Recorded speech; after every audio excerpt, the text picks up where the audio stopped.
नमस्कार दोस्तों। मनुष्य के किस पाप के कारण उसके मरने के बाद भी उसके आत्मा भटकता रहता है और उस आत्मा को मोक्ष नहीं मिलता है तथा वह यहां वहां हमेशा धरती पर ही भटकते रहता है। क्योंकि दोस्तों, मृत्यु हमेशा शरीर का होता है, आत्मा का नहीं। आत्मा अनंत अमर अजर होता है। वह एक शरीर के त्यागने के बाद दूसरा शरीर में वास करता है। दोस्तों, गरुड़ पुराण में बताया गया है कि मनुष्य जैसा कर्म करता है उसके आत्मा को वैसा ही सजा भुगतना पड़ता है। जो मनुष्य अच्छा कर्म करता है उसे मोक्ष की प्राप्ति होती है, यहां तक कि उस आत्मा को पूर्ण जन्म भी होता है। और जो मनुष्य बुरे कर्म करता है उसके आत्मा हमेशा भटकते रहता है और उसे भारी सजा भुगतना पड़ता है। दोस्तों, मृत्यु एक ऐसा सत्य है जिसे कोई टाल नहीं सकता है। यह जीवन का अंत नहीं है, बल्कि मरने के बाद यहां से आत्मा की एक नई यात्रा की शुरुआत होता है। क्योंकि आत्मा अमर होता है, आत्मा को शरीर त्यागने के बाद एक विशेष प्रक्रिया से गुजरना पड़ता है। यह प्रक्रिया कर्म, पाप और पुण्य पर आधारित होता है। दोस्तों, भारतीय धर्म ग्रंथों में विशेषकर गरुड़ पुराण और स्कंद पुराण में मृत्यु के बाद आत्मा के साथ होने वाली घटनाओं का विस्तार से वर्णन किया गया है। इसमें आत्मा का रहस्यमय चीजों का विवरण मिलता है। इन ग्रंथों में यह बताया गया है कि मृत्यु के बाद आत्मा को किस अनुभव से गुजरना पड़ता है, वह कैसे अपने कर्मों के परिणाम भुगतता है और वह कैसे पुनर्जन्म या मोक्ष की ओर कैसे बढ़ता है। यह सारी चीज के बारे में उल्लेख किया गया है। आइए दोस्तों, आज हम उन्हीं चीजों के बारे में जानेंगे कि मरने के बाद, शरीर से आत्मा निकलने के बाद उसके साथ क्या होता है। उन सारी चीजों के बारे में विस्तार बताएंगे जो सारी बातें गीता, गरुड़ पुराण और स्कंद पुराण के अनुसार बताया गया है। दोस्तों, गरुड़ पुराण और स्कंद पुराण हमें सिखाते हैं कि जीवन में अच्छे कर्म और सत्य धर्म का पालन करना अत्यंत आवश्यक है।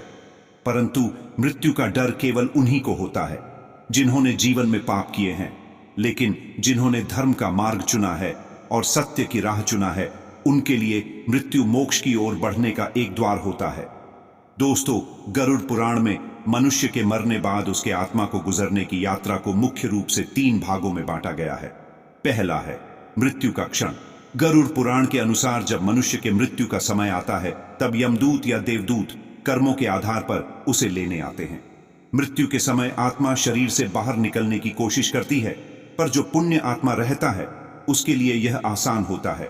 परंतु जो पापी आत्मा रहता है उसके लिए यह पीड़ादायक और कष्टमय होता है। यह कहा गया है कि मरने के क्षण में व्यक्ति अपने पूरे जीवन में सभी पाप क्रम को एक झलक में देखता है। यह क्षण न केवल व्यक्ति के लिए होता है, बल्कि उसकी आत्मा के लिए भी निर्णायक होता है। मृत्यु के समय यमदूत आत्मा के कर्मों के आधार पर उसे लेने आते हैं। यमदूत पुण्य आत्मा के लिए यह अनुभव शांत और सुखद कर देता है और उसे दिव्य रथ में बैठाकर स्वर्ग की ओर ले जाते हैं। परंतु यदि व्यक्ति ने अपने जीवन में पाप किए हैं तो यमदूत उसे भयभीत रूप में दिखते हैं। वे आत्मा को भयभीत करते हुए नरक की ओर ले जाता है। इस समय मनुष्य अपनी पूरी जिंदगी को एक झलक में देखता है। यह एक फिल्म की दृश्य की तरह होता है जिसमें उसके अच्छे और बुरे कर्म सामने आ जाता है। परंतु शरीर से आत्मा का अलग होना, यह समय सबसे कठिन क्षण होता है। दोस्तों, गरुड़ पुराण के अनुसार आत्मा का शरीर से अलग होना किसी के लिए भी आसान नहीं होता है। जब तक आत्मा शरीर को पूरी तरह नहीं छोड़ता है, तब तक उसे असहनीय पीड़ा होता है। यह पीड़ा व्यक्ति के कर्मों के आधार पर कम या ज्यादा होता है। यह मनुष्य के कर्म के आधार पर निर्भर करता है। पुण्य आत्मा आसानी से शरीर त्याग देता है, जबकि पापी आत्मा को भारी कष्ट सहना पड़ता है। इस प्रक्रिया में आत्मा को एक विशेष ऊर्जा मिलती है जो उसे अगले पड़ाव तक ले जाने के लिए तैयार करती है।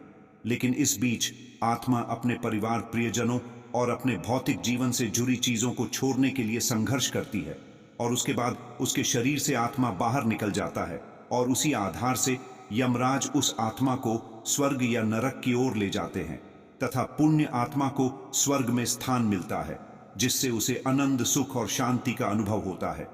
स्वर्ग को दिव्यता और आनंद का स्थान माना गया है। दूसरा है मृत्यु के तुरंत बाद शरीर से आत्मा बाहर निकले की स्थिति। जब आत्मा शरीर त्याग देता है तो वह कुछ समय तक अपने परिवार और प्रियजनों के आसपास रहता है। यह समय गरुड़ पुराण में 13 दिनों तक का बताया गया है। गरुड़ पुराण कहता है कि मृत्यु के बाद आत्मा 13 दिनों तक अपने परिवार और आसपास के स्थानों में ही भटकता रहता है। इस समय आत्मा भूख प्यास लगता है, लेकिन उसे भौतिक भोजन की आवश्यकता नहीं होती। यदि परिवार के लोग श्राद्ध और पिंडदान करते हैं तो आत्मा को शांति मिलती है, परंतु यदि यह अनुष्ठान न किया जाए तो आत्मा अशांत रहती है। यही अशांति उसे भूत या प्रेत बनने की ओर ले जाता है। यह वही आत्माएं होती हैं जो अपने परिवार से मोह छोड़ नहीं पाती और अपनी अपूर्ण इच्छाओं के कारण धरती पर भटकती रहती हैं। वह अपने परिजनों द्वारा किए गए श्राद्ध और पिंडदान से उसे संतोष मिलता है। यह आत्मा को तृप्ति प्रदान करता है और उसे अगले जीवन में प्रवेश के लिए तैयार करता है। गरुड़ पुराण में यह भी कहा गया है कि आत्मा अपनी मृत्यु को देखता है और अपने कर्मों के आधार पर विश्लेषण करता है। तीसरा है परलोक की यात्रा। दोस्तों, मृत्यु के 13 दिनों बाद आत्मा यमलोक की ओर प्रस्थान करता है। यह यात्रा 12 महीनों तक चलता है, जिसमें आत्मा को 16 यमदूतों के पास से गुजरना होता है। आत्मा को 84 लाख योनियों में से गुजरने का अनुभव कराया जाता है। यह यात्रा कर्मों के आधार पर सुखद या कष्टदायक होता है।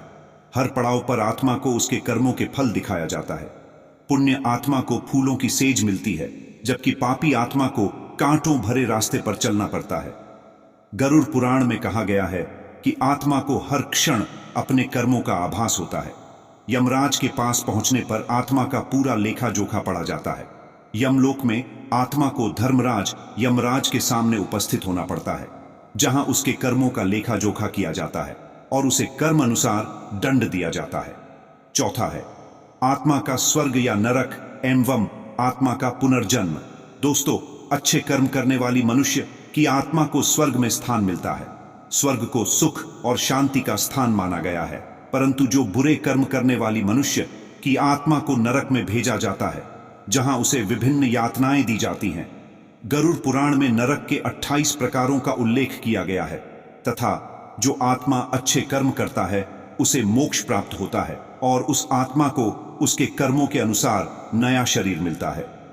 जब आत्मा अपने कर्मों के अनुसार सज्जा या इनाम प्राप्त कर लेती है तो वह पुनर्जन्म के चक्र में प्रवेश करती है। आत्मा को उसके कर्मों के आधार पर नया शरीर मिलता है। यदि व्यक्ति ने अच्छे कर्म किए हैं तो वह ऊंचे लोक में जन्म लेता है। दोस्तों, स्कंद पुराण में आत्मा को परमात्मा का अंश बताया गया है। यह शरीर के त्यागने के बाद भी नष्ट नहीं होता है। आत्मा के साथ जो होता है वह मुख्यतः कर्मों पर निर्भर करता है। स्कंद पुराण के अनुसार शरीर आत्मा का वाहन मात्र है। मृत्यु के बाद आत्मा शरीर छोड़ देता है, लेकिन अपने कर्मों और इच्छाओं का भार अपने साथ ले जाता है तथा आत्मा मृत्यु के बाद अपनी जीवन यात्रा की समीक्षा खुद करता है। यह कर्मों के अनुसार सुख या दुख का अनुभव करता है। यदि व्यक्ति ने अपने जीवन में अच्छे कर्म, सत्य की राह और भक्ति का पालन किया है तो आत्मा पुनर्जन्म के चक्र से मुक्त होकर मोक्ष प्राप्त करता है और उस आत्मा को नए शरीर के साथ पूर्ण जन्म मिलता है। दोस्तों, दोनों ग्रंथों में आत्मा को परमात्मा का अंश मानते हैं। आत्मा कभी मरती नहीं है, वह केवल शरीर बदलती है। यह कर्मों के फल के आधार पर विभिन्न लोकों में जन्म लेता है, जैसे स्वर्ग, नरक या पृथ्वी पर जाती है। यह मनुष्य के कर्म के आधार पर विभिन्न योनि में जन्म होता है। दोस्तों, मृत्यु के तुरंत बाद आत्मा अदृश्य रूप में रहती है। उसके कर्म उसे अगले पड़ाव तक ले जाते हैं। अच्छे कर्म करने वाले मनुष्य के आत्मा को स्वर्ग या मोक्ष की ओर ले जाते हैं, परंतु जो बुरे कर्म करने वाले मनुष्य को नरक या कठिन पुनर्जन्म देता है। बुरे कर्म करने वाले मनुष्य को उसे पशु या निम्न योनि में जन्म लेने पर मजबूर करता है।